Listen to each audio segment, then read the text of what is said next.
Viens, viens. Viens.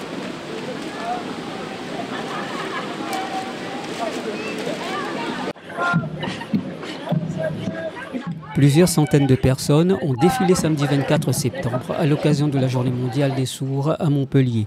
Cette manifestation, organisée par un collectif d'associations de sourds, sous la houlette de Gandis, se voulait festive mais surtout revendicative.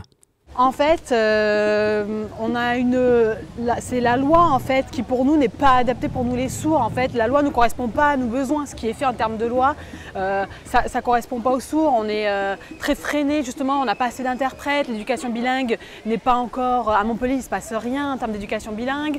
Les sourds sont en intégration avec les entendants. Voilà, et du coup, notre objectif, c'est de se battre en fait pour faire changer les lois, pour faire changer la loi en fait, pour que nos enfants sourds aient accès au bilinguisme, accès à une éducation bilingue. Les revendications, on manque, comment dire, difficile à dire, c'est difficile. Nous, que ce soit les sourds, les malentendants, on est comme les autres. Et il faut qu'on se batte pour faire notre place, quoi, pour gagner une certaine autonomie, une certaine liberté, quoi. En fait, l'objectif de la JMS, c'est en fait tout ce qui est relatif à l'histoire, à la culture des sourds, et la donner à voir aux entendants qui ne la connaissent pas en fait. Souvent les entendants ont tendance à focaliser sur le fait que nous n'entendons pas et à nous voir qu'à travers une oreille, sauf que nous avons une culture, une langue extrêmement riche, une langue de théâtre, de poésie, de virtual version, une langue extrêmement riche, et souvent la société entendante n'en a pas conscience. Solidarité, ouverture d'esprit, la communauté sourde, mais principalement l'accent sur l'accessibilité. Tout ce qui est accessibilité en fait. Par exemple, à la télévision, il n'y a pas de sous-titres ou c'est très peu sous-titré.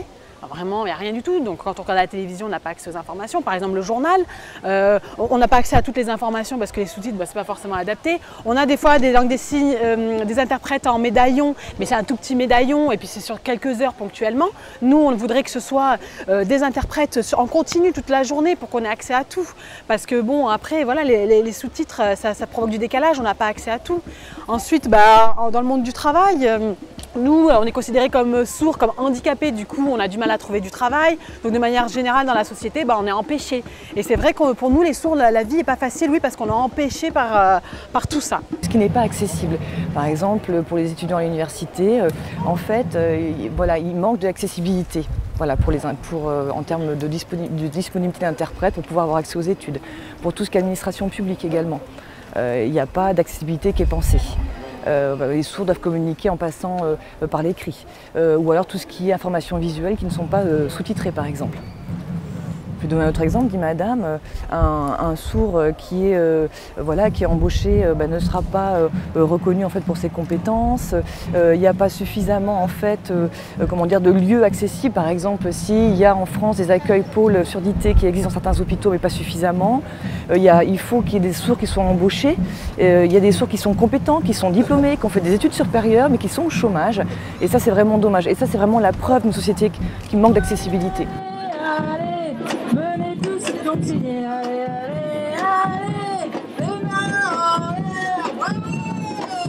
Aujourd'hui, les sourds refusent l'étiquette du handicap et souhaitent être reconnus comme minorité linguistique. L'enseignement de la langue des signes se développe, même s'il manque encore d'interprètes. Merci, bravo.